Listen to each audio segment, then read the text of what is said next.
नमस्कार, स्वागत है आप सभी का आपके अपने official YouTube channel polity with Praveen B V के पर। दोस्तों मैं हूं प्रवीण। दोस्तों आपको पता है कि मैंने बोला था कि वीडियो 2018 भर्ती के परिप्रेक्ष्य में, इसके अलावा जितने भी वनडे एग्जाम हो रहे हैं जहां जहां पे हिंदी पूछी जाती है, तो उन सारी भर्तियों के परिप्रेक्ष्य में मैं अपना हिंदी की सीरीज मैंने स्टार्ट की, जहां पे हम बात कर रहे हैं समास की। दोस्तों कल मैंने जो पढ़ाया था आपको, उसमें मैंने समास के प्रकार और समास को पहचानना कैसे ये पढ़ाया था। लेकिन आज मैं आपको जो पढ़ाने वाला हूं, यहाँ पर मैं बात करूंगा आपसे दो समास की। एक आपका अवयवी भाव समास, दूसरा आपका तत्पुरुष समास।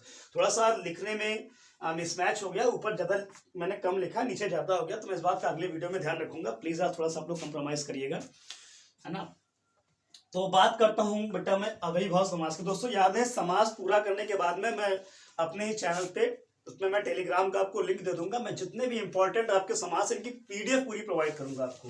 दोस्तों थोड़ा सा समय मुझे इसलिए लग रहा है क्योंकि अभी चीजों को मैनेज करने में थोड़ा सा टाइम लग रहा है, तो please I need little bit बोलते हैं ना सपोर्ट फ्रॉम योर साइड। बाकी मैं डे बाई डे खुद को इम्प्रूव करके जितना बेहतर से बेहतर कंटेंट होगा मैं लाने का कोशिश करूंगा। दोस्तों चलिए शुरू करते हैं आज की क्लास। तो सबसे पहले हम बात करते हैं अव्ययी भाव समास की। तो देखिए इसमें डेफिनेशन क्या लिखी कि वह समास जिसका प्रथम पद अव्यय की कोटि का हो। क्या हो? प्रथम पद अव्यय की कोटि का हो। मैंने कल बताया था कि अव्यय क्या होता है। इसके प्रारंभ में इन वर्ड्स को आपको ध्यान रखना है। देखिए बहुत स्मार्टली पढ़िए आप। किसको ध्यान रखना है? ये वर्ड आपको ध्यान रखने, उप, प्रति, अनु, भर, यथा, बे, आ, अति, यानी जिन भी शब्दों की शुरुआत में ये वर्ड आपको मिल जाएंगे, अपवाद को छोड़कर। अपवाद क्या है वो लास्ट में मैं पढ़ाऊंगा। जिन भी वर्ड के स्टार्टिंग में आपको ये सारे स्टार्टिंग में वर्ड्स मिल जाएंगे, वो समास कौन सा होगा बेटा? अव्ययी भाव समास। अब एग्जांपल देखिए, यथाशक्ति, भरपूर, भर पेट, अत्यधिक यानी अति आया आपका, अतिशय, प्रतिफल, प्रतिरूप, प्रत्येक, प्रत्याहार, उपकार, उपकूल, उपरोक्त। ऐसे बहुत से एग्जाम्पल है, लेकिन मैंने सारे नहीं दिए हैं। आप देख रहे हैं जितने भी एग्जाम्पल है, सबके स्टार्टिंग में आपके जो वर्ड यहाँ लिखे, कोई ना कोई वर्ड आपको मिल रहा है। तो की पॉइंट क्या है कि आपको इन वर्ड्स को अव्ययी भाव के लिए प्रथम पद में जहां पर आपको ये वर्ड बच्चे मिल जाएंगे, वो वर्ड क्या हो जाएगा भैया लोग? अव्ययी भाव समास। सिर्फ आपको इन वर्ड्स को याद कर लेना है और प्रैक्टिस लगातार करनी। अब आपके मन में जितने भी वर्ड आ रहे हो आप लिखिए, फिर क्रॉस चेक करिए खुद को। खुद को क्रॉस चेक जिस दिन आप करने लगे, खुद से प्रश्न जिस दिन करने लगे दोस्तों, उसी दिन से आपकी सफलता जो होती है, उसकी निश्चितता जो है बढ़ने लगती है, परसेंटेज उसका बढ़ने लगता है। तो चलिए चलते हैं अगले समास की ओर, वो है आपका तत्पुरुष समास।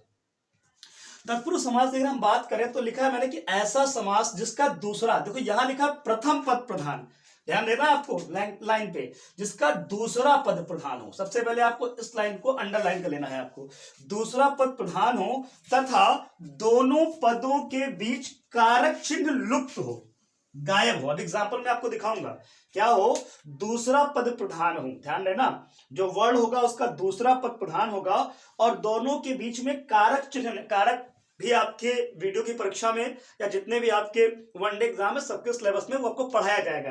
तो कारक चिन्ह क्या हो? लुप्त हो, और विग्रह करने पर दोनों पदों के बीच कारक चिन्ह लग जाए, यानी अलग अलग आपने किया। ऐसे तो कारक चिन्ह विलुप्त है, लेकिन जैसे आप अलग अलग करेंगे, बीच में कारक चिन्ह आपने पढ़ा होगा, कर्ता ने कर्म को करण से याद करिए। वो 6-7 का दौर मैडम ने बड़ा पीटा है हमको इसको याद करने के लिए, है ना। मैडम ने, सर ने, जो भी थे XYZ, है ना, तो वो लग जाता है। लिखा कार। अब ये तो हो गया तत्पुरुष समास, यानी पहले क्या ध्यान रखना, दूसरा पद प्रधान, दोनों के बीच कारक चिन्ह लुप्त। लेकिन जैसे ही आप विग्रह करेंगे, दोनों पदों के बीच कारक चिन्ह लग जाएगा।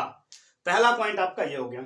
कारक चिन्हों के आधार पर इसके 6 भेद होते हैं। तो 6 भेद भैया वही कर्ता, वो याद करिए आप। पूरा कारक, पूरी कारक की सीरीज में क्या है? कर्ता, कर्म, करण, संप्रदान, अभिकरण, अपादान, व्हाटएवर। मैं सीरीज में नहीं बोल रहा हूं, डोंट टेक इट पास, है ना।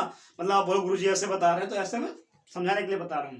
तो इनमें से भैया ये जितने भी आपके कारक होते हैं, एक कर्ता और एक संबोधन, यानी 8 है। तो कर्ता और संबोधन को हटा दिए तो बचे आपके कर्म, करण, संप्रदान, अधिकरण, संबंध और अपादान।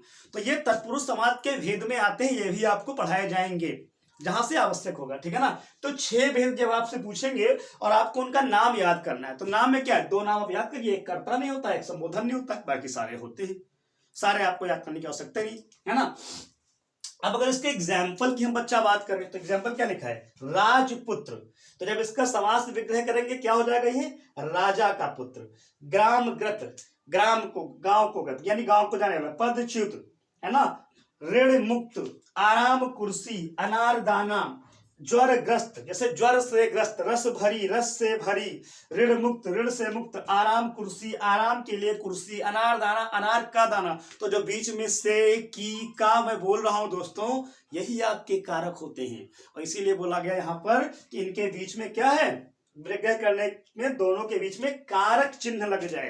ये जो ये वर्ड है ये हाईलाइट कर दे रहा हूं मैं, कारक चिन्ह लग जाए तो क्या होता है, तत्पुरुष समास आपका हो जाता है। मुझे लगता है कि जितनी ज्यादा मैं लैंग्वेज को जितना ज्यादा आसान कर सकता हूं, मैं उतना ज्यादा आसान करने का आपके लिए प्रयास कर रहा हूं। तो वीडियो को मैं बहुत शॉर्ट करूंगा बिकॉज बहुत लंबा वीडियो खींचने पर थोड़ा सा लोगों को लगता है कि नहीं बहुत ज्यादा हो गया, तो बहुत छोटे छोटे वीडियो के रूप में मैं आपको दूंगा। आज इस 2 समास की बात की है। अब अभी रात में आपको मिलेगा जीएस का एक पूरा डोज, उसमें हो सकता है मैं आपको पुस्तकें पढ़ा दूं, महत्वपूर्ण पुस्तकें पढ़ा दूं या मुद्रा पढ़ा दूं, व्हाटएवर कुछ ना कुछ मैं आपको अच्छा दूंगा जो कम कंटेंट होगा लेकिन परीक्षा के दृष्टिकोण से क्या होगा, महत्वपूर्ण होगा दोस्तों। तो दोस्तों अगर मेरा ये प्रयास आपको अच्छा लग रहा हो तो प्लीज मेरे चैनल को आप सब्सक्राइब करें, कमेंट करें, लाइक करें। मैं भी आपके डिस्क्रिप्शन में अपने टेलीग्राम का लिंक दे दूंगा, प्लीज टेलीग्राम को आप लोग ज्वाइन करिएगा। कंटेंट अच्छा लगे तो अपना साथ बनाए रखिए दोस्तों। मिलते हैं आपसे अगली क्लास में, तब तक के लिए जय हिंद जय भारत।